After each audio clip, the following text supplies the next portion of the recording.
આ જ્યાં કથાનું હતું ત્યાં લગી કઈ પરિવર્તન નથી. માણાની જાત લોકો એમ કે અમે સ્માર્ટ બન્યા. મહેશભાઈ, લોકો જેટલા સ્માર્ટ બન્યા છે ને એટલા જ મૂર્ખ બન્યા છે. જેટલા લોકો એમ કે અમે સ્માર્ટ બન્યા, મને તેમ લાગે અતિ મૂર્ખ બન્યા છે. કારણ કે માણસની બુદ્ધિ વિકાસ થઈ. અરે સાહેબ, કેવી બુદ્ધિનો વિકાસ કર્યો આપણે? બુદ્ધિ શું વિકાસ કરી સાહેબ? મેરજા સાહેબ, આપણે 40 રૂપિયાનું દૂધ ન બગડે, 100 રૂપિયાના શાકભાજી ન બગડે, એની આપણે વ્યવસ્થા કરી.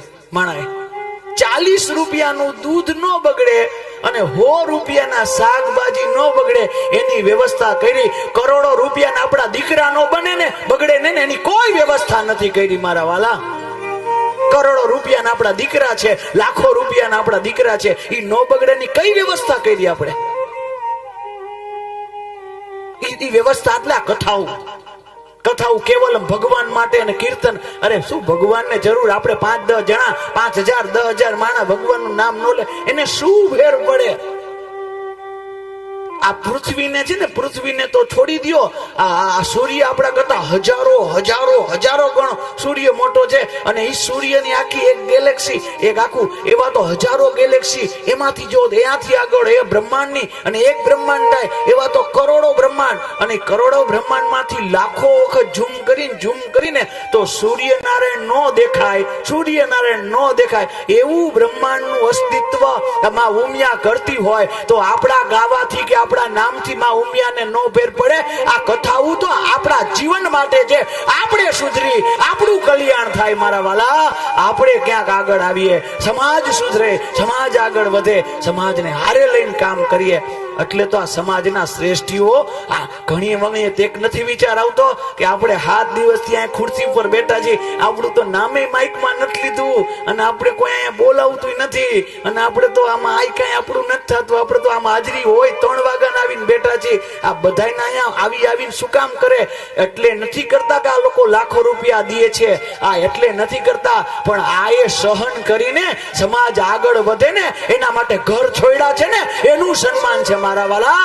ઘર છોડ્યા છે, સમાજ માટે જીવાય છે, એનું કલ્યાણ, એનું શ્રેષ્ઠ, એની તે પ્રશંસા છે. વ્યાસપીઠ કોઈ માટે પ્રસન્નતા માટે ન હોય મારા વાલા. પ્રશંસા માટે આ વ્યાસપીઠ નથી. કોકની પ્રશંસા જ કરવી એના વ્યાસપીઠ ને. હું તો મારી પ્રસન્નતા વ્યક્ત કરું. મારી પ્રસન્નતા હોવી જોઈએ. સમાજ માટે નીકળીએ, કલ્યાણ કરીએ, કોકનું સારું થાય. કથા તો સુંદર છે.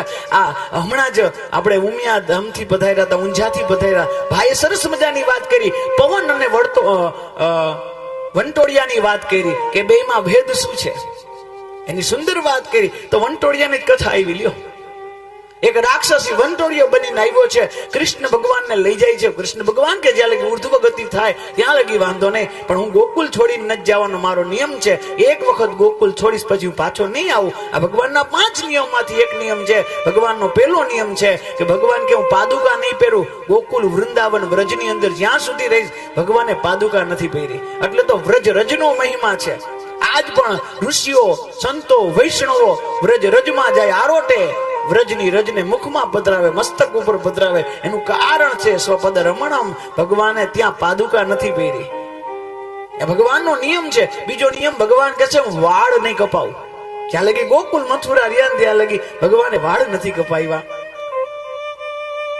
આ ભગવાનના નિયમ છે. તો ભગવાને કીધું એક વખત હું આ છોડીશ પછી હું પાછો નહીં આવું. તો જયારે ગોકુળ માંથી લઈ જાય છે, ભગવાને કીધું મારો નિયમ નો તોડ. એટલે એનો પણ ઉદ્ધાર કર્યો છે.